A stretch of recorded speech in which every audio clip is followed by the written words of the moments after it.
1979년 한국 대통령이 미국과 한 거래를 합니다. 그 거래 속에는 한국이 스스로에게 족쇄를 채우겠다는 약속이 있었죠. 180km를 넘는 미사일은 개발하지 않겠습니다. 평양까지 195km. 단 15km가 부족해 자국 수도를 위협하는 적을 건드릴 수도 없는 제약이었습니다. 42년간 이어진 이 굴욕적 제약이 있었던 한국이 어떻게 세계 최강 미사일 보유국이 되었을까요? 워싱턴 전략 분석가가 목격한 놀라운 역전의 드라마가 지금 시작됩니다. 자, 오늘 이야기를 시작하기 앞서 구독과 좋아요 지금 바로 눌러주시면 감사하겠습니다. 안녕하세요. 저는 다니엘 로웰이라고 합니다. 미국 국무부에서 동아시아 안보를 담당하는 전략 분석가로 일하고 있어요. 워싱턴에서의 첫 근무해 저는 한국 미사일 관련 기밀 문서처를 펼쳤습니다. 그 순간 제 눈에 들어온 숫자가 충격적이었어요. 첫 장에 적힌 내용이었습니다. 한국 미사일 사거리 상한 180km, 탄두 중량 상한 500kg. 그 옆에는 작은 메모가 붙어 있었습니다. 서울 평양 직선거리 약 195km. 제 옆자리 선배 분석관인 마이클이 제 표정을 보더니 말했어요. 충격적이지? 한국의 미사일로는 평양에 닿지도 못해. 정말요? 그럼 북한은 서울을 때릴 수 있는데 한국은 평양도 못 때린다는 건가요? 맞아. 이게 바로 1979년 한미 미사일 지침의 결과야. 순간 깨달았습니다. 이게 무슨 의미인지 말이에요. 고작 15km 차이였지만 그 차이가 만들어내는 현실은 참으로 냉혹했습니다. 500kg이라는 탄두 중량도 마찬가지였어요. 이는 대략 소형차 한 대 무게 정도인데 심각한 타격을 주기에는 상당히 제한적인 수준이었죠. 마이클이 계속 설명했어요. 1979년에 한국이 미국에 보낸 공식 서한이 있어. 180km를 넘는 미사일은 개발하지 않겠다고 약속한 거야. 왜 그런 약속을 했나요? 선택의 여지가 없었지. 그들은 주한미군 철수냐, 미사일 제약이냐, 둘 중 하나를 택해야 했거든. 저는 더 깊이 파고들기 시작했어요. 그 공식 서한을 원문으로 확인했습니다. 그 약속은 한미 미사일 지침이라는 이름으로 굳어져서 무려 42년 동안 이어졌습니다. 이 지침이 만들어진 배경을 이해하려면 당시 한반도의 지정학적 상황을 알아야 했어요. 한반도는 세계에서 가장 높은 군사적 긴장이 유지되는 분단 지역이었습니다. 휴전선을 사이에 두고 북한군과 한국군이 대치하고 있었고 서울은 휴전선에서 불과 40km 떨어진 곳에 있었어요. CIA 한국 담당자였던 제임스가 당시 상황을 이렇게 전해줬어요. 서울이 너무 가까워서 문제였어. 북한 포병이 언제든 서울을 타격할 수 있는 거리야. 그런데 왜 한국의 미사일을 제약했나요? 균형 때문이야. 한국이 너무 강해지면 중국이 반발하고 그럼 우리가 막 시작한 중국과의 관계가 틀어질 수 있어. 시간이 흘러도 그 제약의 그림자는 냉정했어요. 2001년에 300km로 2012년에 800km로 조금씩 풀렸을 뿐이죠. 다만 멀리 쏠수록 탄두를 가볍게 해야 한다는 조건이 붙었습니다. 2017년에는 탄두 중량 제한이 풀렸고 2021년에는 아예 지침 자체가 폐지됩니다. 300km라는 거리는 서울에서 대구까지의 거리와 비슷해요. 800km는 서울에서 부산을 넘어 제주도까지의 거리입니다. 이런 비교를 통해 보면 한국이 얼마나 제한적인 상황에서 시작했는지 알 수 있어요. 한국 국방부에서 근무했던 김 박사가 이렇게 말했어요. 처음엔 정말 답답했어요. 1979년 그 지침 때문에 우리는 손발이 묶인 거나 마찬가지였거든요. 그럼 어떻게 버텼나요? 참고 기다렸죠. 언젠가는 기회가 올 거라고 믿으면서 기술을 차곡차곡 쌓아갔어요. 한국은 이런 변화를 단순한 숫자의 변화로 보지 않았습니다. 전투의 3가지 핵심 요소인 도달, 관통, 정밀이 하나씩 열리기 시작한 신호였거든요. 얼마나 멀리 갈 수 있느냐, 얼마나 강한 목표물을 뚫을 수 있느냐, 얼마나 정확하게 맞출 수 있느냐를 집중하기 시작한 것이죠. 한국의 미사일 개발 역사를 살펴보면 놀라운 집념과 기술력을 발견할 수 있어요. 1970년대 한국의 과학기술 수준은 지금과 비교할 수 없을 정도로 낮았습니다. 하지만 절박한 안보 상황이 기술 발전의 원동력이 됐어요. 왜 한국은 1979년 그런 굴욕적인 제약을 받아들였을까? 이 질문이 제 분석가 인생을 따라다녔어요. 답을 찾기 위해 당시 미국 내부 메모와 국무부 전신 보고를 차례로 읽어 내려갔습니다. 거기에는 베트남전의 그림자와 아시아 안보 구도의 대전환이 빼곡히 적혀 있었습니다. 당시 미국은 베트남전 패배로 인한 트라우마에 시달리고 있었어요. 아시아에서의 군사적 개입에 대한 국내 여론이 극도로 악화된 상태였습니다. 이런 상황에서 한국의 독자적인 군사력 증강은 미국에게 부담스러운 요소였죠. 제가 파일에 적은 첫 메모는 이랬습니다. 1979년 지침은 숫자가 아니라 정치의 산물이다. 숫자 뒤에 권력 관계가 본질이다. 그날부터 제 한국 파일은 빨간 탭으로 표시됐어요. 최우선 분석 대상의 표식이었죠. 한국 정부 내부에서도 치열한 논쟁이 있었을 거예요. 자주국방을 추진하는 세력과 미국과의 관계를 우선시하는 세력 간의 갈등이 있었을 텐데 결국 현실적인 선택을 해야 했던 거죠. 미국의 해구산 제공과 안보 보장을 받는 대신 미사일 개발에 제약을 받는 것이었습니다. 베트남전 패배의 대가는 막대했습니다. 엄청난 인명 손실과 재정 손실이 미국을 해외 개입 축소로 몰고 갔어요. 백악관 기록 속에 닉슨 독트린의 문구는 간명했습니다. 아시아의 안보는 아시아인이 책임진다. 국방부 동아시아 담당이었던 로버트가 당시를 회상했어요. 닉슨이 명확히 말했어. 우리가 아시아 모든 곳의 경찰 역할을 할 수는 없다. 각 나라가 알아서 해야 한다고. 그럼 한국도 알아서 하라는 뜻이었나요? 그렇지. 하지만 조건부였어. 미국이 허용하는 범위 내에서만 강해지라는 거였지. 이 독트린은 미국의 아시아 정책에 근본적인 변화를 가져왔어요. 더 이상 미국이 아시아의 모든 분쟁에 직접 개입하지 않겠다는 의미였거든요. 대신 동맹국들이 스스로를 방어할 수 있는 능력을 기르도록 지원하되 그 수준을 통제하겠다는 것이었습니다. 이 정책은 곧 실행으로 이어졌어요. 1971년 주한미군 제7 보병사단이 철수했습니다. 약 2만 명의 미군이 한국을 떠났어요. 한국 입장에서는 소련과 중국에 가까운 북한을 코앞에 두고 경계해야 하는 상황이었죠. 분초 단위 대응이 필요한 시기였습니다. 주한미군의 감축은 한국에게 큰 충격이었어요. 그때까지 한국은 미군의 존재만으로도 북한의 남침을 억제할 수 있다고 믿었거든요. 하지만 미군이 줄어들면서 한국은 스스로를 지켜야 한다는 현실을 직면하게 됐습니다. 당시 청와대에서 근무했던 한 관계자가 증언했어요. 대통령께서 크게 당황하셨어요. 미군이 빠지면 우리가 어떻게 북한을 막느냐고 하시면서 그래서 어떻게 하기로 했나요? 우리 힘으로 버텨야 한다고 하셨죠. 그때부터 자주국방이 본격적으로 시작된 거예요. 분초 단위 대응이라는 표현을 쓴 이유가 있어요. 목표가 멀지 않으면 미사일 발사 후 도달 시간이 짧습니다. 경보를 받고 판단하고 대응할 수 있는 시간 여유가 극히 좁다는 뜻이죠. 저는 그 시기 한국 상황 보고서에서 청와대 습격 사건 같은 침투와 도발 사례들이 줄줄이 적힌 것을 봤습니다. 1968년 김신조 일당의 청와대 습격 사건은 한국 사회에 큰 충격을 줬어요. 북한 특수부대가 서울 한복판까지 침투해서 대통령을 암살하려 했거든요. 이 사건으로 한국은 북한의 위협이 얼마나 현실적인지 깨달았습니다. 당시 경호 업무를 담당했던 분의 증언이에요. 청와대에서 300m까지 왔어요. 정말 아찔했죠. 그때 어떤 생각이 들었나요? 우리가 이렇게 무력하구나 라는 절망감이 들었어요. 미군에만 의존할 게 아니라 우리 힘도 길러야겠다고 생각했죠. 같은 해 일어난 울진 삼척 무장공비 침투 사건도 마찬가지였어요. 120명의 북한 무장공비가 동해안을 통해 침투해서 한 달 넘게 한국군과 교전을 벌였습니다. 이런 사건들이 계속 일어나면서 한국은 독자적인 방어 능력의 필요성을 절감하게 됐어요. 미국 의존만으로 충분한가? 라는 회의가 한국 내부에서 커진 건 자연스러웠어요.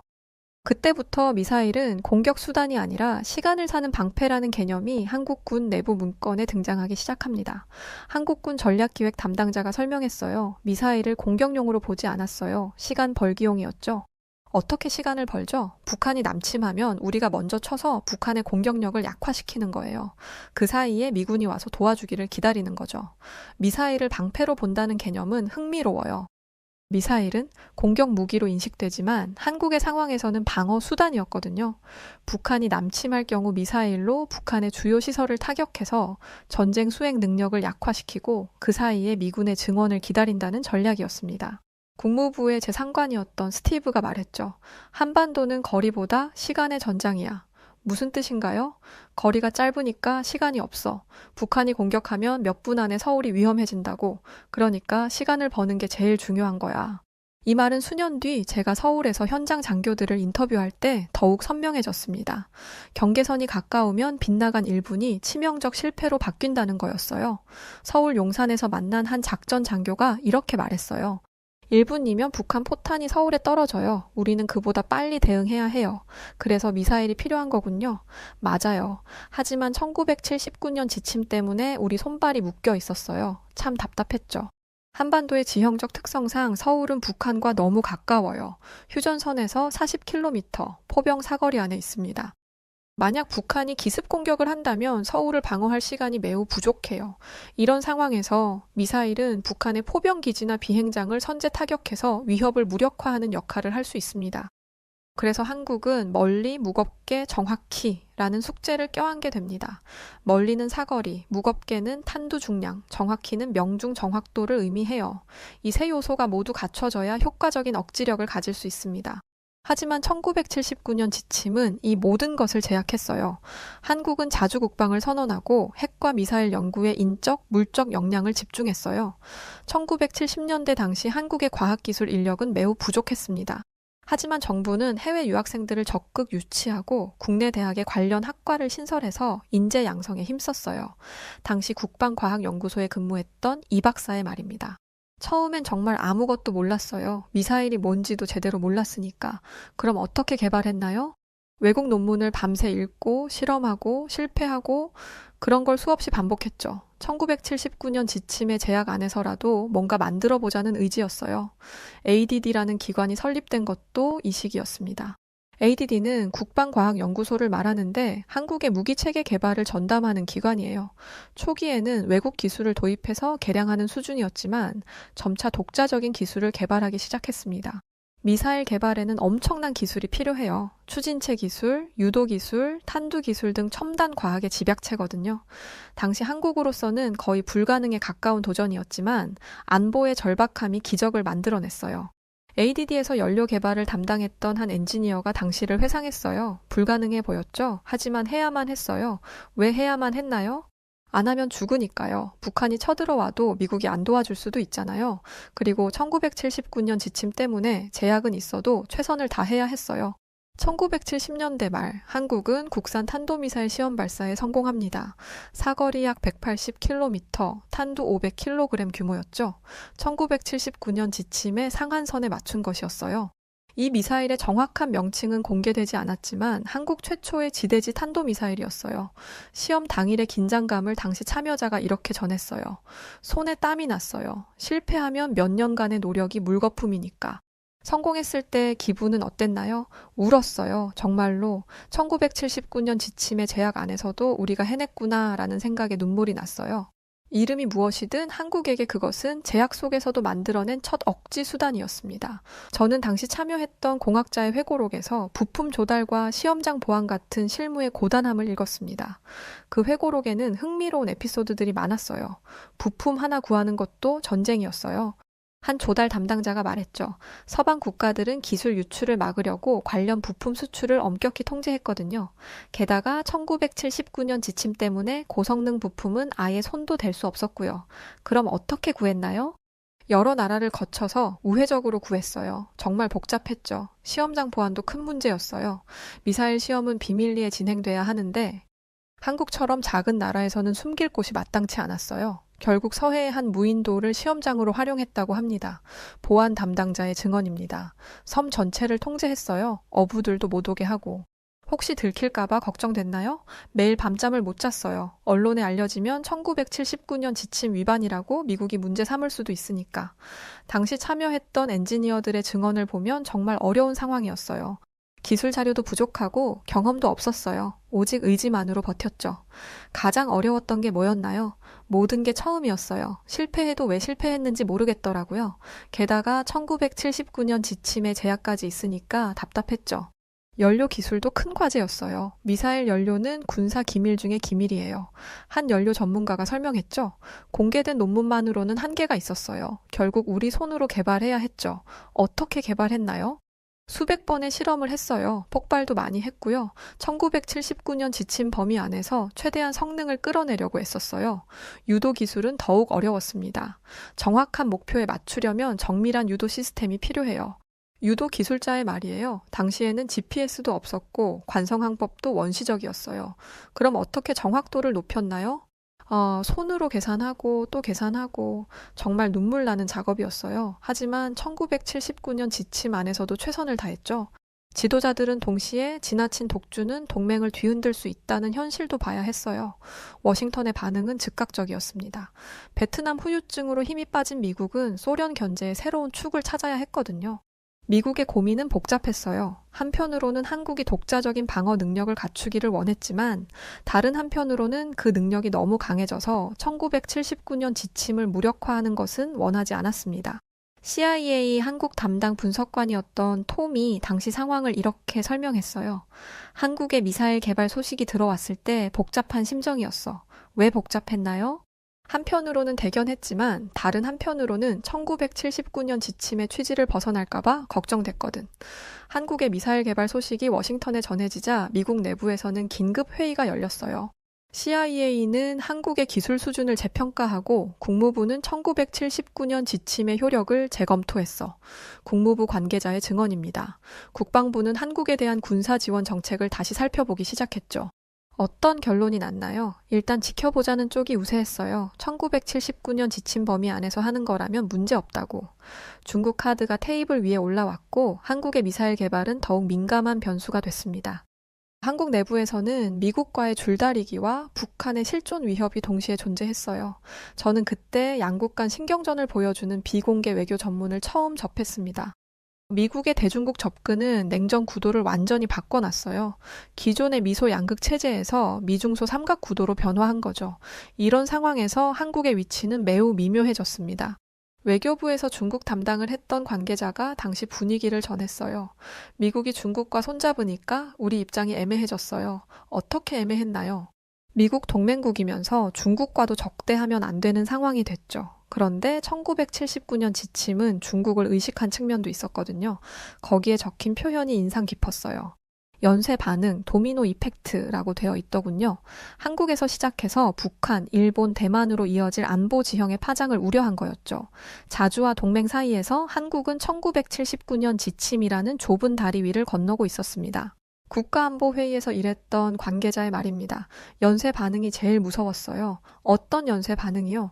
한국이 1979년 지침을 벗어나서 장거리 미사일을 만들면 북한도 만들고 그럼 일본도 만들고 끝없이 이어질 수 있잖아요. 연쇄 반응에 대한 우려는 현실적이었어요. 만약 한국이 1979년 지침을 무시하고 장거리 미사일을 개발하면 북한도 대응할 것이고 그러면 일본도 가만히 있지 않을 거예요. 대만도 중국 본토를 겨냥한 미사일 개발에 나설 수 있고 그렇게 되면 동아시아 전체가 군비 경쟁에 휘말릴 수 있었습니다. 미국은 이런 연쇄 반응을 막기 위해 1979년 지침을 통해 동맹국들의 군사력을 적절한 수준에서 통제하려 했어요. 펜타곤에서 일했던 관계자가 말했죠. 방어에는 충분하지만 공격에는 부족한 수준, 그게 우리가 1979년 지침으로 만들려던 균형점이었어. 그 기준을 어떻게 정했나요? 아주 정교한 계산이 필요했죠. 너무 약하면 북한을 못 막고 너무 강하면 중국이 반발하니까. 이것이 바로 1979년 한미 미사일 지침의 기본 철학이었습니다.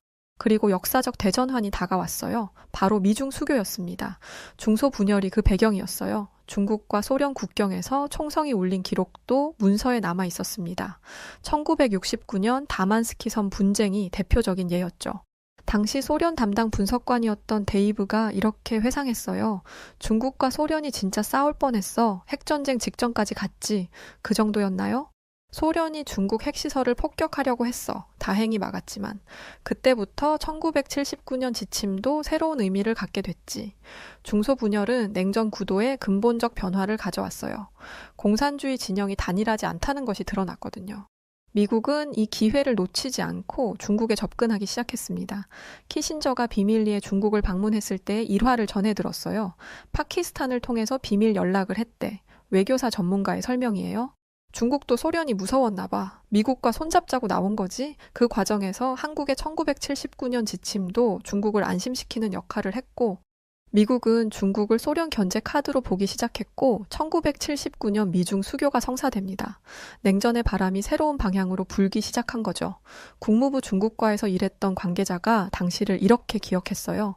역사적인 순간이었어. 30년 동안 적이었던 나라와 손잡는 거니까. 중국 반응은 어땠나요? 조심스러워했지? 하지만 소련 때문에 어쩔 수 없었대. 그리고 한국의 1979년 지침이 중국에게는 안심이 되는 요소였어. 이때 한국의 미사일 개발 소식은 중국의 의심을 살 만한 요소였어요. 중국 시각에서는 미국이 우리와 손잡자면서 미국 동맹국인 한국이 우리를 겨냥한 미사일을 만든다고? 라는 생각이 들 수밖에 없었습니다. 중국 외교부에서 미국 담당을 했던 관계자의 항의가 워싱턴에 전해졌어요. 한국의 미사일이 우리 영토에 닿을 수 있다는 게 말이 되냐? 180km로는 중국 본토에 못 닿지 않나요? 지금은 그래도 1979년 지침이 느슨해지면 나중에 늘릴 수 있잖아. 기술이라는 게 그런 거 아니야? 미국 시각에서는 막 시작한 미중 협력의 신뢰가 깨질 수 있다는 우려가 있었고요. 백악관 국가안보보좌관이 걱정했어요. 중국과의 관계가 틀어지면 소련 견제가 어려워져. 그럼 한국을 어떻게 해야 하나요? 1979년 지침을 더 엄격히 관리해야지 중국을 안심시킬 수 있을 정도로. 게다가 카터 행정부의 인권 외교는 한국을 비판적으로 봤습니다. 인권과 민주주의의 잣대는 미국 외교의 핵심 가치였거든요. 한국의 긴급 조치나 조작 간첩 사건 등은 국제 여론을 흔들었어요. 카터 대통령은 인권을 매우 중시했어요. 독재 정권을 지원하는 건 미국의 가치에 맞지 않아. 카터의 측근이었던 관계자가 이렇게 말했죠. 한국도 예외일 수 없어. 인권을 개선해야 지원을 계속할 수 있지. 1979년 지침도 그런 맥락에서 나온 거야. 김대중 납치 사건, 동백님 간첩단 조작 사건 등은 미국 내 반한 여론을 키웠어요. 의회에서 일했던 관계자가 분개했어요. 이게 동맹국이 할 짓이야? 자국민을 일본에서 납치하고 그래서 어떻게 하자는 거예요? 군사 지원을 중단해야지. 이런 정권을 왜 도와줘야 해? 1979년 지침도 더 엄격하게 적용해야 하고. 워싱턴 내부 메모에는 주한미군 철수 명분이라는 단어가 적나라하게 적혀 있었습니다. 저는 그 문장을 보고 한동안 모니터를 껐어요. 안보와 가치가 부딪힐 때 국가는 어떤 선택을 하는가 생각해 봤거든요. 정답은 늘 정치적 빅딜이었습니다. 그리고 그 빅딜은 1979년 서울에서 정상이 마주 앉은 방에서 결론 났어요. 기록에 따르면 1979년 카터 대통령의 방한은 고된 회담의 연속이었습니다. 의제는 분명했어요. 인권 문제, 주한미군 철수, 한국의 핵과 장거리 미사일 중단이었죠. 회담 전 미국 측 준비 모습을 당시 참석자가 전했어요. 카터가 직접 지시했어. 한국의 핵과 미사일 프로그램을 완전히 통제해 두어라고. 어떤 방법으로요? 당근과 채찍이지. 180km 제한을 받아들이면 기술 지원을 해주고 안 하면 철수한다고. 미국은 장거리 핵 포기 시 180km급 기술 지원과 철수 재검토라는 제안을 꺼냈습니다. 협상 과정에서 한국 측의 반응은 격렬했어요. 이건 우리를 무력화시키자는 거 아닙니까? 한국 측 협상 대표가 항의했죠. 북한은 우리 수도를 포로 쏠 수 있는데 우리는 평양도 못 쏘게 하자는 겁니까? 미국 측이 답했어요. 안보는 우리가 보장해 드릴게요. 대신 180km 제한을 받아들이시죠. 이게 지역 안정을 위한 최선입니다. 한국은 생존을 앞세웠습니다. 우리에겐 생존이 걸린 문제예요. 한국 대통령이 직접 나섰어요. 미군이 빠지면 우리가 어떻게 버텨요? 최소한의 자위 수단은 있어야 하지 않겠어요? 그렇다면 180km는 어떻습니까? 북한 일부는 타격할 수 있을 텐데요. 결국 절충안이 나왔어요. 사거리 180km, 탄두 500kg 상한을 공식 서한으로 약속하는 대신 미국은 주한미군 전면 철수 계획을 철회했어요. 협상 타결 순간을 목격한 관계자가 말했어요. 양쪽 다 만족스럽지 않은 표정이었어요. 왜요? 한국은 너무 많이 포기한 것 같고 미국은 너무 적게 얻은 것 같다는 표정이었어요. 하지만 1979년 지침이라는 틀은 만들어졌죠. 저는 그날의 회담 브리핑 노트를 국립문서보관소에서 복사해 돌아왔습니다. 역사적 전환점이라고 형광펜을 그었죠. 한국 입장에서 보면 1979년 지침은 스스로 족쇄를 채우는 거래였어요. 그 결과 한반도 북단에서 일본 열도, 서쪽에서 중국 본토까지 닿지 못하는 안보 갇힘이 생겼습니다. 당시 군 관계자가 한탄했어요. 1979년 지침 때문에 우리는 날개 꺾인 독수리나 마찬가지예요. 그래도 어쩔 수 없었던 거 아닌가요? 알아요. 하지만 답답하죠. 적은 우리를 칠 수 있는데 우리는 못 치니까. 하지만 동맹은 유지됐고 시간을 벌 수 있는 안전판은 지켜졌어요. 다른 관계자가 달리 평가했어요. 나쁜 선택은 아니었어요. 1979년 지침의 제약을 받더라도 기술은 계속 발전시킬 수 있었으니까. 어떻게요? 180km 미사일이라도 만들면서 노하우를 쌓는 거죠. 언젠가는 지침이 바뀔 날이 올 테니까. 저는 이때부터 한국 파일의 표제를 바꿨습니다. 1979년 지침, 억지의 공학과 외교의 문법이라고 말이에요. 그리고 세월이 흘러 억지의 방정식이 천천히 바뀌기 시작합니다. 촉발점은 늘 그랬듯 북한의 도발이었어요. 1980년대 한국은 경제 발전과 함께 기술 능력도 크게 향상됐어요. 중화학공업 육성 정책의 결과로 철강, 조선, 화학 등의 기반 산업이 발달했습니다. 한 공학자가 당시 변화를 이렇게 설명했어요. 80년대 들어서니까 확실히 달라졌어요. 기술자들 수준이 높아졌고, 어떻게 높아졌나요? 해외 유학 다녀온 사람들이 늘어났죠. 그리고 대기업들이 기술 투자를 많이 했고요. 1979년 지침 범위 안에서도 할 수 있는 게 많아졌어요. 이런 산업 기반은 미사일 제조에도 도움이 됐어요. 철강 기술이 좋아지니까 미사일 동체도 더 정교하게 만들 수 있었어요. 조선 기술은 어떤 도움이 됐나요? 정밀 가공 기술이죠. 배 만드는 기술이 미사일에도 쓰이거든요. 1979년 지침의 제약 안에서도 품질을 높일 수 있었어요. 동시에 한국의 국제적 지위도 높아졌습니다. 1988년 서울올림픽의 성공적 개최, 민주화의 진전 등으로 한국은 더 이상 후진국이 아닌 중진국으로 인식되기 시작했어요. 외교부에서 일했던 관계자가 말했어요. 올림픽 이후 세계가 한국을 보는 눈이 달라졌어요. 어떻게 달라졌나요? 도움을 받아야 할 나라가 아니라 협력할 수 있는 나라로 보기 시작했죠. 1979년 지침도 재검토 대상이 되기 시작했고요. 이런 변화는 미사일 지침 개정의 배경이 됐습니다. 북한의 위협도 지속적으로 증가했어요. 1983년 아웅산 테러, 1987년 칼기 폭파 사건 등으로 북한의 위험성이 다시 한번 확인됐습니다. 아웅산 테러 당시 현장에 있었던 기자가 증언했어요. 정말 아찔했어요. 조금만 늦었어도 대통령이 위험했을 거예요. 북한이 그렇게까지 할 줄 몰랐나요? 예상은 했지만 실제로 당하니까 충격이 컸죠. 1979년 지침으로 이런 상대를 막을 수 있을까 싶었어요.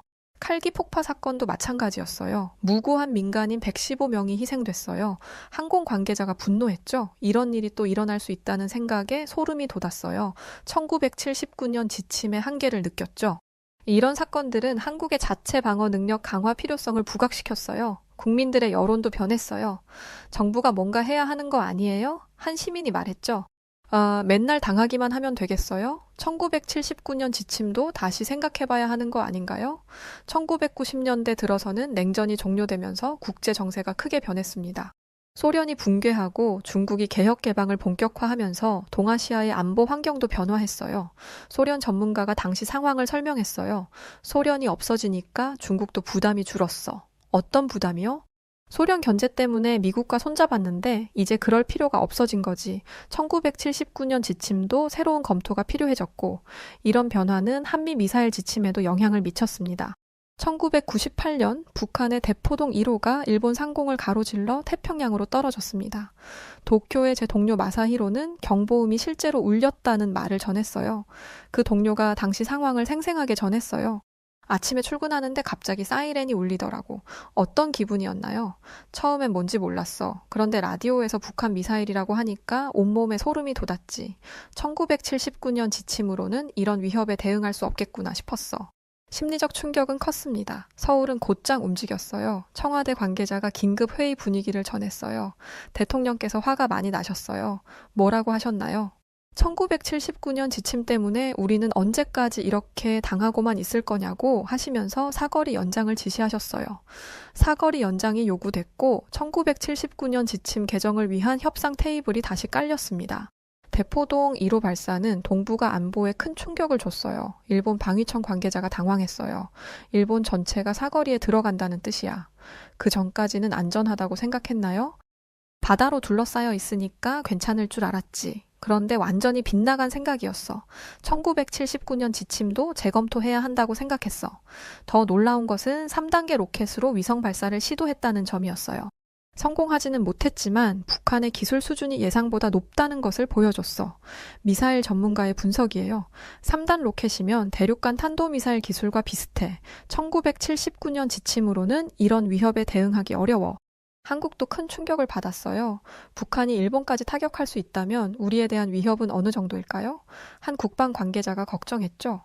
더욱이 1979년 지침 때문에 우리 미사일은 180km 제한으로 북한 전체를 커버하지 못하는 상황이었어요.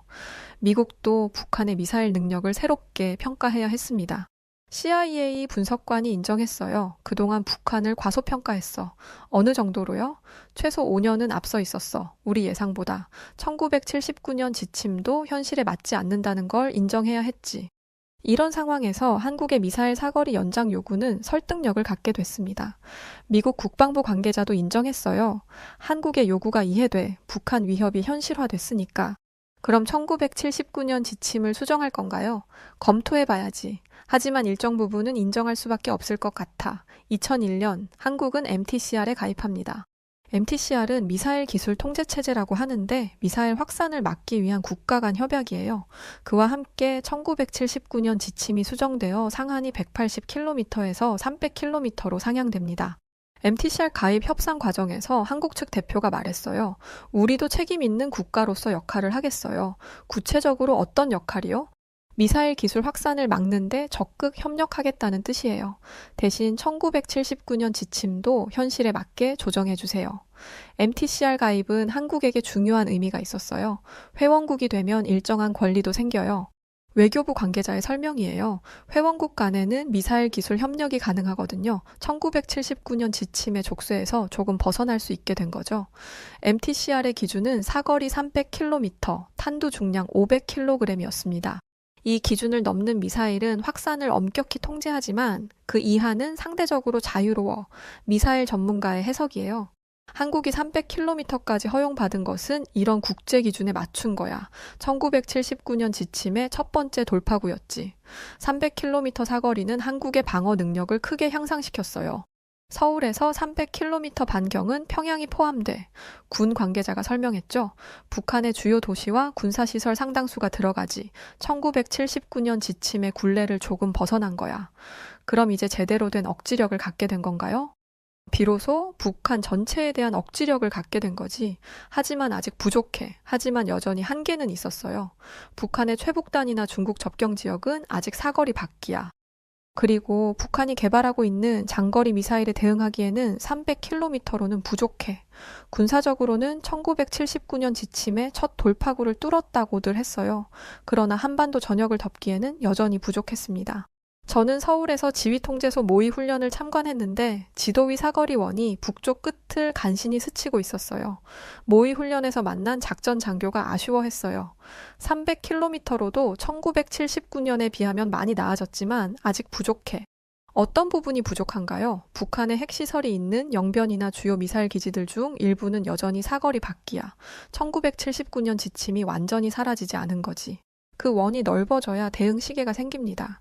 시계라는 건 시간적 여유를 말하는 거죠. 북한이 미사일을 발사하면 우리도 즉시 대응해야 하는데 사거리가 부족하면 반격할 목표가 제한적이야. 한국군은 이런 한계를 극복하기 위해 다양한 방법을 연구했어요. 미사일의 정확도를 높여서 적은 수로도 효과적인 타격을 가하는 방법을 연구했어. 기술자의 말이에요. 해군이나 공군의 다른 무기 체계와 연계해서 전체적인 타격 능력을 향상시키는 방법도 고민했고 1979년 지침의 잔재를 극복하려는 노력이었지. 그러나 그 다음 문은 한 번에 열리지 않았어요. 동맹, 확산 방지, 지역 안정이 얽힌 복잡한 문제였거든요. 미국 관계자가 걱정했어요. 한국의 미사일 능력이 너무 강해져서 1979년 지침의 취지를 완전히 벗어나면 안 돼. 어느 정도가 적당한가요? 방어에는 충분하지만 주변국을 위협하지는 않을 정도. 1979년 지침의 정신은 살려야 해. 중국도 한국의 미사일 사거리 연장에 민감하게 반응했어요. 300km면 중국 일부 지역에도 닿을 수 있어. 중국 외교부 관계자가 우려했죠. 한국의 미사일이 우리를 겨냥할 가능성을 배제할 수 없어. 1979년 지침이 있었을 때가 안심이 됐는데 일본의 입장도 복잡했어요. 북한 위협에 대응하려면 한국의 미사일 능력 강화가 필요해. 일본 방위성 관계자의 말이에요. 하지만 한국의 미사일이 일본도 타격할 수 있다는 점은 부담스러워. 1979년 지침 같은 제약이 있을 때가 편했지. 역사적 갈등을 고려하면 더욱 그래. 러시아도 한국의 미사일 개발을 주시하고 있었어요. 비록 북한을 겨냥한 것이라고 하지만 기술적으로는 러시아 극동 지역도 사거리에 들어와. 러시아 전문가의 분석이에요. 이런 다각적인 우려들이 1979년 지침의 완전한 폐지를 어렵게 만들었어. 시간은 또 흘렀고 한국은 더 넓은 원을 그릴 기회를 붙잡습니다. 2012년 두 번째 고비가 왔어요. 한국과 미국은 사거리 800km 상향에 합의합니다. 단 트레이드 오프가 붙었어요. 멀리 쏠수록 탄두를 가볍게, 가까이 쏘면 무겁게 하는 무게와 거리 상쇄의 룰이었죠. 2012년 합의 과정에서 한국 측 협상 대표가 말했어요. 북한 위협이 계속 증가하고 있어요. 우리도 그에 상응하는 대응 능력이 필요해요. 구체적으로 어떤 위협이요? 노동 미사일, 무수단 미사일 등 중장거리 미사일을 계속 개발하고 있어요. 1979년 지침에 300km로는 한계가 있어요. 미국 측도 이해를 보였어요. 한국의 요구가 합리적이야. 하지만 무제한 허용은 어려워. 그럼 어떤 방법이 있을까요? 사거리와 탄두 중량 간의 상쇄 관계를 도입하는 건 어떨까? 1979년 지침을 완전히 없애는 건 아니지만 현실적인 대안이 될 수 있어. 이 상쇄 관계는 복잡한 공식으로 이루어져 있었어요. 기술자가 설명했어요. 기본적으로는 사거리가 늘어날수록 탄두 중량이 줄어들어. 왜 그런 제약을 둔 거죠? 미사일의 총 에너지를 일정 수준으로 제한하려는 의도야. 1979년 지침의 정신을 살리면서도 현실적인 필요를 충족시키는 방법이었지. 예를 들어 800km 사거리로 미사일을 만들면 탄두 중량은 매우 가벼워야 했어요. 반대로 짧은 거리용 미사일은 무거운 탄두를 달 수 있었어. 이런 방식으로 미사일의 전체적인 위력을 통제하려 한 거지. 1979년 지침의 변형된 형태라고 볼 수 있어. 이 공식의 기준은 500kg 탄두에 300km 사거리였어요. 이를 기준으로 사거리를 늘리려면 탄두를 가볍게 해야 했고 탄두를 무겁게 하려면 사거리를 줄여야 했어. 복잡하지만 나름대로 과학적인 기준이었어. 1979년 지침보다는 훨씬 유연해진 거야. 그때 저는 한국 공군 연구팀과 브리핑룸에서 만났습니다. 슬라이드 첫 장 제목이 전역 기동의 탄성이었어요. 연구팀장이 설명했죠. 전역이라는 건 전쟁이 벌어지는 큰 범위를 말해. 탄성은 유연함을 의미하고, 즉 한반도와 주변 전장을 훨씬 더 유연하게 커버할 수 있게 된다는 뜻이야. 1979년 지침 시대와는 차원이 달라진 거지. 전략적 의미는 명확했습니다. 800km 사거리는 한국의 전략적 선택지를 크게 넓혔어요. 서울에서 800km 반경에는 북한 전체는 물론이고 중국 동북부 일부, 러시아 극동 일부, 일본 서부까지 포함돼 군사전략가가 지도를 가리키며 설명했죠. 물론 이런 지역을 실제로 타격하겠다는 것은 아니지만 전략적 영향력은 확실히 커졌어. 1979년 지침의 그림자에서 벗어나기 시작한 거야. 어떤 의미에서요? 상대방 입장에서는 한국이 우리까지 칠 수 있구나라는 심리적 압박을 받게 되지. 이게 바로 억지력이야. 북한 입장에서는 더 이상 안전한 곳이 없어졌어요. 중국 접경 지역의 미사일 기지도 한국의 사거리 안에 들어왔거든. 북한 전문가의 분석이에요. 이는 북한의 전략 계획에 큰 변화를 강요했어. 어떤 변화요? 중요한 시설들을 더 깊숙이 숨기거나 분산 배치하는 방향으로 바뀌었지. 1979년 지침 시대에는 필요 없던 고민들이야. 한국군의 작전 계획도 대폭 수정됐어요. 기존에는 북한의 전방 지역만 타격할 수 있었어. 작전 참모가 설명했죠. 이제는 북한의 핵심 시설들을 직접 타격할 수 있게 됐어. 전쟁 억지 효과가 크게 향상된 거야. 1979년 지침의 한계를 뛰어넘기 시작한 거지. 하지만 2017년 판을 완전히 뒤흔드는 사건이 터집니다. 북한의 6차 핵실험과 화성 15형 ICBM 발사가 연달아 관측됐어요. 6차 핵실험 당시 한국지질자원연구원 관계자가 놀랐어요. 인공지진 규모가 6.3이었어. 이전과는 차원이 달랐지. 얼마나 강력했나요? 히로시마 원폭의 10배가 넘는 위력으로 추정됐어. 이제 800km 제한으로는 대응이 불가능해 보였지. 더욱 충격적인 것은 북한이 수소폭탄 실험에 성공했다고 주장한 것이었습니다. 핵 전문가가 분석했어요. 만약 정말 수소폭탄이라면 북한의 핵 능력이 완전히 다른 차원에 도달한 거야. 기존 핵무기와 뭐가 다른가요? 위력이 수십 배에서 수백 배까지 강할 수 있어. 800km 제한으로는 이런 위협에 대응하기 어려워. 화성 15형 ICBM도 마찬가지였어요. 미국 본토까지 도달할 수 있는 진정한 ICBM이었어. 미사일 전문가의 평가였죠. 이제 북한이 미국을 직접 위협할 수 있게 된 거야. 게임의 룰이 완전히 바뀐 거지. 이런 상황에서 한국의 미사일 능력으로는 효과적인 대응이 어려웠어요. 아무리 사거리가 800km라고 해도 탄두 중량 제한 때문에 북한의 강화된 지하시설을 파괴하기 어려웠어. 군 관계자가 한계를 지적했죠. 북한의 핵시설들은 대부분 깊은 지하에 건설돼 있어. 영변 핵시설과 풍계리 핵실험장 등은 모두 산악지대의 지하 깊숙이 있어. 이런 시설을 파괴하려면 매우 무거운 탄두가 필요한데 사거리 제한 때문에 그런 미사일을 만들 수 없었어. 1979년 지침의 잔재가 여전히 발목을 잡고 있었던 거야. 한국 대통령은 미국 대통령과 긴급 통화를 했습니다. 청와대 관계자가 당시 상황을 전했어요. 대통령께서 다급하게 말씀하셨어요. 뭐라고 하셨나요? 이제는 탄두 중량 제한을 완전히 풀어야 한다. 북한의 지하 시설을 뚫을 수 있는 미사일이 필요하다고요. 1979년 지침의 마지막 족쇄를 끊어야 한다고 하셨어요. 요청은 간명했어요. 탄두 중량 제한을 풀어달라. 백악관의 답은 빠르게 돌아왔습니다. 트럼프 대통령이 즉석에서 승인했어. 국가안보회의 관계자의 증언이에요. 북한 위협의 심각성을 인정한 거지. 1979년 지침의 틀을 벗어날 때가 됐다고 판단한 거야. 승인이었죠. 이것은 미사일의 위력 상한을 사실상 제거했다는 뜻입니다. 이 결정은 매우 신속하게 이뤄졌어요.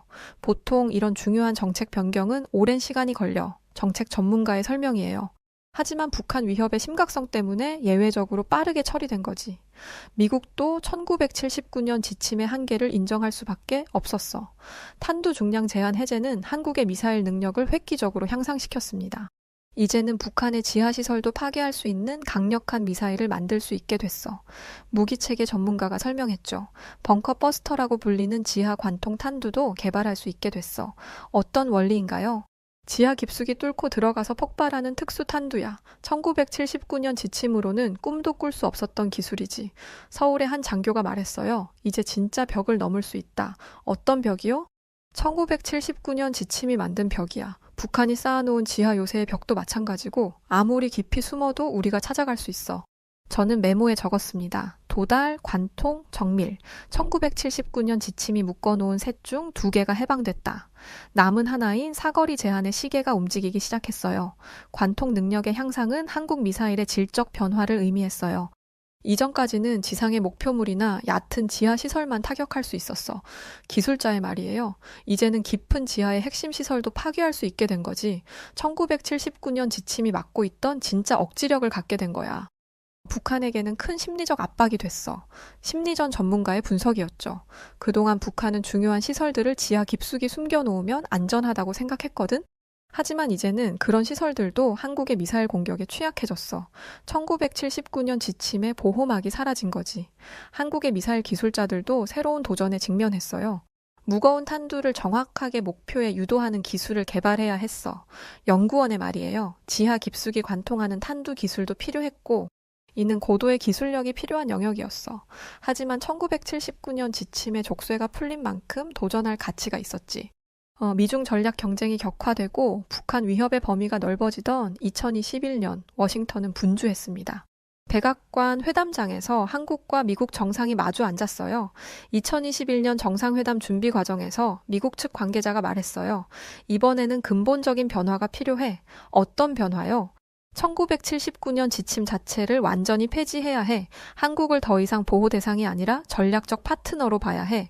1979년 한미 미사일 지침 전면 종료. 42년 고리를 푸는 역사적 결정이 공식화됩니다. 발표 순간 한국 측 관계자가 감격했어요. 드디어 1979년의 굴욕에서 해방됐다는 생각이 들었어요. 어떤 해방이요? 42년간의 제약에서 벗어난 거죠. 이제 우리도 주권 국가답게 스스로를 지킬 수 있어요. 2021년의 결정은 여러 요인이 복합적으로 작용한 결과였어요. 우선 북한 위협이 글로벌화됐습니다. 북한의 ICBM이 미국 본토까지 위협할 수 있게 되면서 이는 더 이상 지역적 문제가 아니라 글로벌 안보 문제가 됐어. 전략 분석가의 설명이에요. 1979년 지침으로는 이런 위협에 대응할 수 없었어. 중국의 부상도 중요한 요인이었습니다. 중국이 경제력과 군사력을 바탕으로 미국에 도전하기 시작했어. 중국 전문가가 분석했죠. 미국은 아시아 태평양 지역에서의 동맹 체계를 강화할 필요가 있었어. 한국의 역할도 더욱 중요해졌고 1979년 지침은 오히려 발목을 잡는 요소가 됐지. 한국의 국력 신장도 고려 요소였어요. 경제적으로는 세계 10위권의 경제 대국이 됐어. 경제 전문가의 평가였죠. 기술적으로도 선진국 수준에 도달했고 더 이상 1979년 지침으로 보호받아야 할 약소국이 아니라 책임을 져야 할 중경국이 된 거야. 미국 내부에서도 인식 변화가 있었어요. 한국을 단순한 피보호국이 아니라 전략적 파트너로 보기 시작했어. 국무부 관계자의 말이에요. 이런 변화는 1979년 지침 같은 제약의 완화로 이어졌어. 저는 그날 브리핑룸 뒤편에 서서 한국 기자들의 표정을 봤어요. 긴 숨을 내쉬는 표정이었습니다. 한 기자가 동료에게 말했어요. 드디어 1979년의 악몽이 끝났네. 어떤 기분이야? 복잡하지. 기쁘기도 하고 부담스럽기도 하고 이제 진짜 책임져야 하니까. 그 순간의 의미는 단순했어요. 사거리, 탄두, 플랫폼 전 영역의 자율성을 얻은 거죠. 플랫폼이라는 건 지상, 해상, 잠수함, 공중 등 미사일을 발사할 수 있는 모든 수단을 말합니다. 기자들의 표정에서 복잡한 감정을 읽을 수 있었어요. 42년간의 굴욕에서 벗어난 해방감이 있었어. 한 방송 기자가 말했죠. 그리고 동시에 그에 따른 책임감도 느꼈어. 자유는 얻었지만 그만큼 무거운 짐도 져야 한다는 인식이 있었던 것 같아. 플랫폼의 다양화는 한국 미사일 체계의 새로운 차원을 열어줬어요. 이전까지는 주로 지상 발사 미사일에 집중했어. 군 관계자의 설명이에요. 이제는 해상, 수중, 공중 발사 미사일도 자유롭게 개발할 수 있게 됐어. 1979년 지침에 모든 족쇄가 풀린 거지. 특히 잠수함 발사 미사일의 가능성이 열린 것은 큰 의미가 있었어요. 잠수함은 탐지가 어려워서 적의 선제 공격으로부터 생존할 가능성이 높아. 해군 관계자가 강조했죠. 이는 2차 타격 능력, 즉 보복 능력의 핵심이야. 1979년 지침으로는 꿈도 꿀 수 없었던 능력이지. 공중 발사 미사일도 새로운 가능성을 제시했어요. 전투기에서 발사하는 미사일은 기동성이 뛰어나고 신속한 대응이 가능해. 공군 조종사가 설명했죠. 특히 적의 레이더망을 피해서 기습 공격을 할 수 있다는 장점이 있어. 외교 언어로 번역하면 동맹 내 역할 확대와 자주 억지 능력의 인정이었어요. 동시에 숙제도 주어졌습니다. 자율이 늘수록 책임도 커진다는 간단하고도 무거운 명제였죠. 외교부 관계자가 우려했어요. 이제 우리가 더 신중해야 해. 어떤 면에서요? 미사일 능력이 강화되면 그만큼 신중하게 사용해야 하고 국제사회의 우려를 불식시켜야 해. 1979년 지침이라는 안전장치가 사라진 만큼 더 조심해야 하지. 또한 기술의 오남용을 방지하고 확산을 막아야 하는 책임도 있어.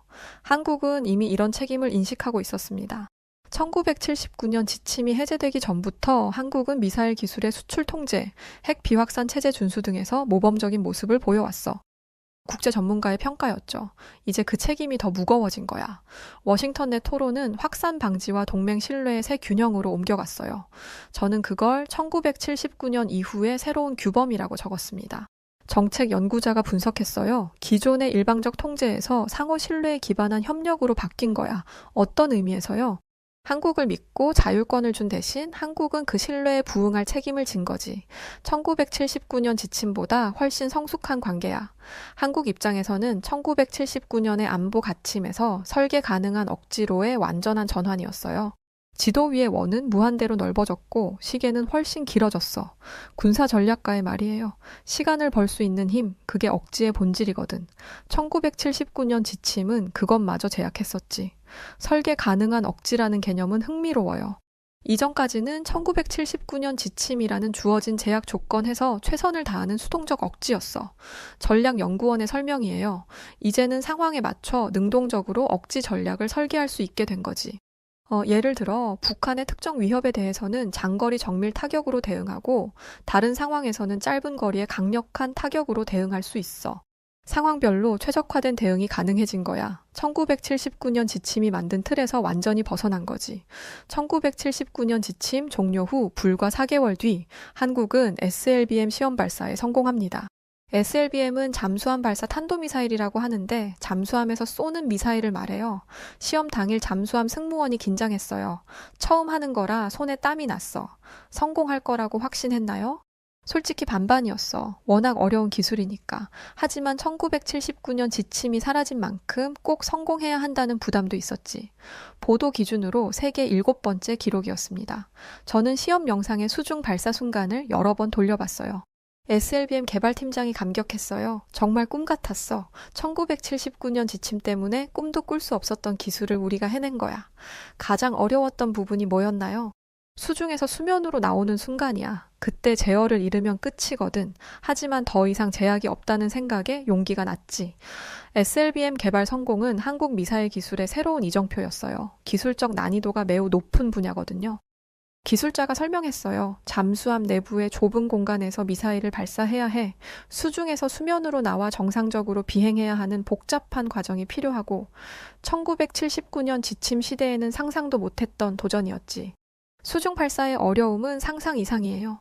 물의 저항, 압력 변화, 방향 제어 등 수많은 기술적 과제를 해결해야 해 군 기술자의 말이에요. 미사일이 수면을 뚫고 나오는 순간의 제어가 특히 중요한데 이 부분에서 실패하면 미사일이 제대로 날아가지 못해. 1979년 지침이 있었다면 시도조차 못했을 기술이야. 한국이 이 기술을 독자적으로 개발했다는 것은 놀라운 성과였어요. 기존의 SLBM을 보유한 나라들은 미국, 러시아, 중국, 영국, 프랑스, 인도 정도였어. 국제 군사 전문가의 평가였죠. 모두 핵포유국이거나 강대국들이었어. 한국이 여기에 합류한 것은 1979년 지침의 완전한 극복을 의미하는 거야. SLBM의 장점은 은밀성과 생존성입니다. 바다 아래 움직이는 플랫폼은 실시간 위치 추적이 극히 어려워. 잠수함 전문가의 설명이에요. 상대 입장에서는 어디서 언제 날아올지 모른다는 공포가 억지가 되는 거지. 1979년 지침으로는 절대 가질 수 없었던 능력이야. 잠수함의 은밀성은 현대 해전의 핵심이에요. 레이더로는 탐지할 수 없고 소나로만 찾을 수 있는데 이것도 쉽지 않아. 해군 장교의 말이에요. 특히 한국의 잠수함은 독일 기술을 바탕으로 만들어져서 정숙성이 뛰어나 1979년 지침이 풀린 덕분에 이런 기술도 접목할 수 있었지. 생존성 측면에서도 SLBM은 중요해요. 지상의 미사일 기지는 적의 선제 공격으로 파괴될 수 있어. 전략 분석가가 지적했죠. 하지만 바닷속의 잠수함은 생존 가능성이 훨씬 높아. 이는 확실한 보복 능력을 보장해줘. 1979년 지침 시대에는 꿈도 꿀 수 없었던 전략적 자산이지. 억지라는 건 싸우지 않게 만드는 힘입니다. 비용은 들지만 전쟁을 막는 보험이야. 평화 연구자의 말이에요. 한국은 이렇게 예측 불가의 2차 타격 능력의 토대를 다졌어. 1979년 지침의 족쇄에서 완전히 벗어난 거지.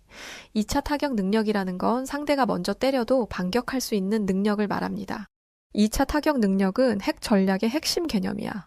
상대방이 선제 공격을 해도 살아남아서 보복할 수 있는 능력이 있어야 진정한 억지가 성립해. 이것이 상호 확증 파괴라는 개념의 기초가 되지. 1979년 지침은 이런 능력 자체를 봉쇄했었어. 한국은 핵무기는 보유하지 않지만 재래식 미사일로도 효과적인 2차 타격 능력을 구축할 수 있어요. 북한의 핵심 시설들을 정밀 타격할 수 있다면 북한의 전쟁 수행 능력을 크게 약화시킬 수 있어. 군사 전문가의 분석이었죠. SLBM은 이런 2차 타격 능력의 핵심 요소야. 1979년 지침이 맡고 있던 진짜 억지력을 갖게 된 거지. 잠수함 승무원이 자부심을 드러냈어요. 지상의 모든 미사일 기지가 파괴되더라도 바닷속의 잠수함은 살아남아서 보복 공격을 할 수 있어. 이는 적에게 선제 공격의 유혹을 없애는 효과가 있어. 1979년 지침 시대와는 완전히 다른 세상이 된 거야. 저는 장보고급 후속인 장보고3 브리핑에서 정확성과 관통력이 게임 체인저입니다. 라는 설명을 들었어요. 장보고3는 한국형 중대형 잠수함이고 정확성은 CEP라고도 하는데 원형 공산 오차를 의미합니다. 장보고3 설계자가 설명했어요. CEP는 미사일의 성능을 평가하는 중요한 지표야. 원형 공산 오차라는 말이 어려워 보이지만 간단히 말하면 미사일이 목표 지점에서 얼마나 벗어나는지를 나타내는 거야. 이 값이 작을수록 정확한 미사일이지. 1979년 지침 시대에는 이런 정밀도를 추구할 동기도 없었어. 현대전에서는 정확도가 매우 중요해요. 아무리 강력한 미사일이라도 목표를 빗나가면 소용없어. 작전 장교의 말이에요. 반대로 위력이 작더라도 정확하게 맞추면 큰 효과를 낼 수 있어. 1979년 지침이 풀린 덕분에 이런 정밀 타격이 가능해진 거야. GPS를 비롯한 다양한 유도 시스템을 조합해서 오차를 최소화하고 있어. 기술자가 자랑스러워했죠. 일부 미사일의 경우 오차가 수미터 이내로 알려져 있어. 1979년 지침 때는 꿈도 못 꾼 정확도야. 관통력도 중요한 요소입니다. 북한의 주요 시설들은 대부분 지하 깊숙이 있거나 강화 콘크리트로 보호되고 있어. 정보 분석관의 설명이에요. 이런 목표물을 파괴하려면 강력한 관통 능력이 필요해. 1979년 지침이 있었다면 접근조차 할 수 없었던 영역이지. 한국은 이를 위해 특수한 탄두를 개발하고 있어요. 벙커버스터라고 불리는 지하 관통 탄두는 지하 수십 미터까지 뚫고 들어가서 폭발할 수 있어. 무기 개발자의 말이에요. 이런 기술은 매우 정교한 공학이 필요해. 정밀히 예측 불가와 결합하면 상대의 오판 가능성이 더 줄어듭니다. 억지는 복합 기술의 합이야. 시스템 엔지니어가 강조했죠. 연료, 유도, 센서, 전자전이 한 몸처럼 움직여야 해. 1979년 지침이 해제된 덕분에 이 모든 기술을 자유롭게 추구할 수 있게 됐어. 저는 메모 마지막 줄에 썼어요. 1979년 지침의 숫자는 조용히 사라졌지만 새로운 전략은 크게 말한다. 이 문장은 한국 미사일 개발의 새로운 철학을 잘 보여줘요. 겉으로는 조용히 기술을 발전시키지만 그 기술이 갖는 전략적 의미는 매우 크다는 뜻이야. 정책 연구자의 해석이었죠. 1979년 지침 시대의 과시용 개발이 아니라 실질적인 억지를 위한 개발이지. 한국의 미사일 개발 방식은 다른 나라들과 차이가 있어요. 일부 국가들은 미사일 시험을 대대적으로 홍보하면서 과시 효과를 노려. 국제관계 전문가의 분석이에요. 한국은 상대적으로 조용하게 진행해. 필요한 능력을 확보하되 불필요한 긴장은 조성하지 않으려는 거지. 1979년 지침의 교훈을 살린 거야. 이런 접근법은 한국의 지정학적 위치와 관련이 있어요. 여러 강대국에 둘러싸인 상황에서 자극적인 행동은 오히려 안보에 해가 될 수 있어. 외교 전문가의 지적이었죠. 조용하지만 확실한 능력을 갖추는 것이 최선의 전략이야. 1979년 지침으로부터 배운 지혜지. 복합 기술의 통합도 한국 미사일의 특징이에요. 단순히 하나의 기술만 뛰어난 것이 아니라 여러 분야의 기술을 조화롭게 결합해서 전체적인 성능을 높이고 있어. 시스템 통합 전문가의 설명이었죠. 1979년 지침이 맡고 있던 통합적 접근이 가능해진 거야. 그리고 한국은 다음 장을 예고했습니다. 장거리 고위력 체계였어요. 1979년 지침 해제 이후 한국은 장거리 고위력 현무 계열의 존재감을 높였습니다. 공식 공개 수치와는 별개로 전장 선택지가 무한히 넓어졌다는 메시지는 분명했어요. 현무 계열 개발을 담당한 연구원이 말했어요. 현무 계열 미사일은 1979년 지침 극복의 상징이야. 어떤 면에서요? 현무1부터 시작해서 지금은 현무5까지 개발됐는데 각 세대마다 1979년 지침의 제약을 하나씩 벗어났어. 특히 최근의 현무5는 사거리와 정확도 면에서 세계 최고 수준이야. 현무라는 이름도 의미가 있어요. 현무는 북방을 지키는 신화 속 동물인데 한국의 미사일이 북쪽의 위협으로부터 나라를 지킨다는 의미를 담고 있어. 네이밍 담당자의 설명이었죠. 이런 네이밍에서도 1979년 지침의 굴레를 벗고 당당해진 한국의 의지를 엿볼 수 있어. 장거리 미사일의 개발은 한국의 전략적 사고 변화를 보여줍니다. 이전까지는 1979년 지침 때문에 한반도 내에서의 방어에만 집중했어. 전략 계획자가 말했죠. 이제는 더 넓은 범위의 안보를 고려하고 있어. 필요하다면 멀리 떨어진 위협 요소도 제거할 수 있는 능력을 갖춘 거야. 1979년 지침으로는 상상도 못했던 전략적 자유도지. 고위력 체계의 개발도 중요한 의미가 있어요. 북한의 시설들이 점점 더 깊고 견고하게 건설되고 있어서 이를 파괴하려면 더 강력한 무기가 필요하지. 표적 분석 전문가의 말이에요. 재래식 무기로도 핵시설을 무력화할 수 있는 수준까지 위력을 높이고 있어. 1979년 지침이 맡고 있던 진짜 억지력을 갖게 된 거야. 본질은 도달, 관통, 정밀의 삼각형을 상황별로 조합해서 맞춤형 억지 메뉴를 설계하는 능력입니다. 저는 2010년대의 연평도 포격과 천안함 사건 같은 충격을 기억해요. 그 교훈은 명확했죠. 대비는 사치가 아니라 생존이라는 거였어요. 연평도 포격 당시 현지에 있었던 주민이 증언했어요. 갑자기 하늘에서 포탄이 떨어지더라고. 어떤 기분이었나요? 세상이 끝나는 줄 알았어. 이런 일이 정말 일어날 줄 몰랐거든. 그때 생각했지. 1979년 지침 때문에 우리가 제대로 대응도 못한다고. 연평도 포격과 천안함 사건은 한국에게 큰 교훈을 줬어요. 아무리 평화를 원해도 상대방이 도발하면 대응할 수밖에 없다는 현실을 보여줬어. 안보 전문가의 분석이었죠. 특히 당시 한국의 대응이 제한적이었던 것은 1979년 지침의 한계 때문이었어. 연평도 포격 당시 한국은 제대로 된 보복을 하지 못했어요. 북한의 포병 기지가 사거리 밖에 있었거든. 군 관계자가 아쉬워했죠. 이는 한국 국민들에게 큰 좌절감을 안겨줬어. 우리가 맞았는데 왜 똑같이 갚아주지 못하느냐는 분노가 있었어. 1979년 지침에 대한 회의도 커졌지. 천안함 사건도 마찬가지였어요. 명백한 도발이었지만 북한이 끝까지 부인하면서 제대로 된 처벌을 하기 어려웠어. 해군 관계자가 분개했죠. 이때 한국 국민들은 1979년 지침의 한계를 절감했어. 강력한 억지력의 필요성을 깨달은 거지. 국민 여론조사 결과도 이를 뒷받침했어요. 국방력 강화에 대한 지지도가 크게 올랐어. 여론조사 전문가의 말이에요. 1979년 지침 폐지에 대한 국민적 공감대가 형성된 거지. 이런 경험들이 한국의 미사일 개발에 큰 동력이 됐어요. 다시는 일방적으로 당하지 않겠다는 의지가 기술 발전으로 이어진 거지. 연구원의 각오였어요. 국민들의 지지도 높았고 정치권도 초당적으로 지원했어. 1979년 지침 극복이 국가적 과제가 된 거야. 맞춤형 억지 메뉴라는 개념은 현대적인 전략 사고를 보여줘요. 과거에는 1979년 지침이라는 틀 안에서 일률적인 대응이 주류였어. 전략 연구자의 설명이에요. 이제는 상황에 맞춘 세밀한 대응이 가능해졌어. 북한의 도발 수준에 따라 그에 상응하는 대응을 할 수 있는 거지. 1979년 지침의 족쇄에서 완전히 벗어난 거야. 2020년대의 한국은 센서, 사격 통제, 정밀 타격, 지휘 통제를 통합해서 짧은 시간에 확실한 응답을 설계하려 합니다. 지휘 통제는 C2라고도 하는데 전체적인 작전을 통제하고 지휘하는 시스템을 말해요. 킬체인 담당 장교가 설명했어요. 킬체인이라는 개념이 1979년 지침 해제 이후 2010년대에 본격화됐어. 킬체인이 뭔가요? 북한이 미사일을 발사하려는 징후를 포착하면 즉시 선제 타격으로 제거한다는 전략이야.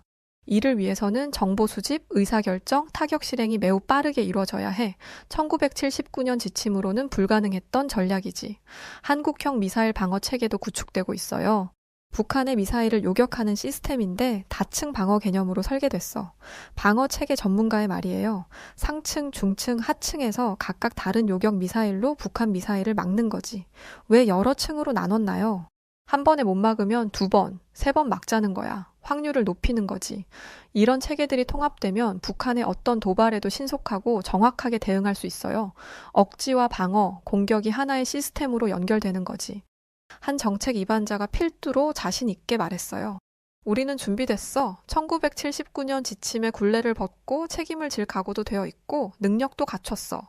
가장 중요한 건 뭔가요? 평화를 지키려는 의지죠. 1979년 지침 시대와 달리 이제는 강력한 무기를 가져도 평화를 위해서만 쓰겠다는 확고한 각오가 있어요. 국외 미사일 개발사는 단순히 무기를 만든 이야기가 아닙니다. 1979년 굴욕적인 제약을 받아들였던 나라가 그 족쇄를 하나씩 풀어가며 진정한 자주국방의 길을 걸어온 이야기예요. 역사학자가 평가했어요. 한국의 미사일 개발사는 인내와 지혜의 역사야. 어떤 면에서요? 1979년 지침이 있었음에도 단계적으로 신뢰를 쌓으면서 능력을 확장해 나간 거지. 이런 점진적 접근법이 결국 성공의 열쇠였어. 180km에서 시작된 제약이 이제는 무제한의 가능성으로 바뀌었습니다. 기술적 성취도 놀랍지만 그보다 더 중요한 것은 과정에서 보여준 성숙함이에요. 1979년 지침 해제 후 강력한 무기를 갖게 됐지만 이를 과시하지 않고 평화를 위한 수단으로 활용하려는 자세를 보여줬어. 평화 연구자의 말이에요. 한국의 미사일 개발에 대해 처음에는 1979년 지침 시대가 그리웠다며 우려하던 나라들도 이제는 이해하고 지지하고 있어. 외교 전문가의 평가였죠. 미래의 한국 미사일은 더욱 스마트해질 거야. 미래 기술 전문가가 전망했습니다. 인공지능을 활용한 자율유도, 사이버 공간에서의 전자전 능력, 극초음속 기술 등이 적용될 예정입니다. 이런 기술들은 억지력을 한 차원 더 높여줄 거야. 1979년 지침으로는 상상도 못했던 수준이지. 한국도 이 분야에서 상당한 진전을 이루고 있어. 1979년 지침이 해제된 덕분에 가능한 도전이야. 우주 기술과의 연계도 중요해요. 한국은 독자적인 우주 발사체 기술을 확보했는데 이는 장거리 미사일 기술과 많은 부분이 공통돼. 우주 기술자가 말했습니다. 누리호의 성공은 한국의 미사일 기술이 우주 수준에 도달했음을 보여줘. 사이버 영역에서의 능력도 강화되고 있어요. 미사일 자체의 성능뿐만 아니라 적의 방어망을 무력화하는 소프트웨어 능력도 중요해. 사이버전 전문가의 말이에요. 이런 융합 기술이 미래 억지력의 핵심이 될 거야. 1979년 지침의 족쇄를 끄는 나라가 이제는 숫자로 평화를 설계하고 있습니다. 한국의 미사일 기술은 이제 세계 어느 나라와 견주어도 뒤지지 않는 수준에 도달했어. 국제 군사 전문가의 평가였죠. 책임 있는 중견국으로서 한국이 보여줄 수 있는 최고의 모습이지. 42년의 긴 여정을 통해 한국은 증명했습니다. 인내와 지혜로 시간을 이기고 기술과 의지로 평화를 설계할 수 있다는 것을 말이에요. 1979년 180km의 굴욕적 제약에서 시작해 무한의 가능성으로 나아간 이 놀라운 이야기는 작은 나라도 큰 꿈을 이룰 수 있다는 희망의 메시지를 전 세계에 보여주고 있습니다. 마지막으로 한 베테랑 엔지니어가 이런 말을 했어요. 1979년 지침을 받았을 때는 정말 절망적이었어요. 지금은 어떤 기분인가요? 자랑스러워요. 42년이라는 긴 시간이 걸렸지만 결국 우리가 해냈잖아요. 이제는 누구에게도 굽히지 않는 당당한 나라가 됐어요. 앞으로의 목표는 뭔가요? 평화예요. 이 모든 기술이 전쟁을 막기 위한 거니까요. 1979년 지침 시대의 굴욕을 두 번 다시 겪지 않으면서도 평화를 지키는 것, 그게 우리의 사명이에요. 한국의 미사일 개발사는 앞으로도 계속 이어질 것입니다. 더 평화로운 세상을 만들기 위해서 말이에요. 한국이 보여준 이 놀라운 여정은 단순히 군사기술의 발전을 넘어서 한 나라가 어떻게 제약을 딛고 일어서서 당당한 주권국가로 거듭날 수 있는지를 보여주는 교과서적 사례입니다.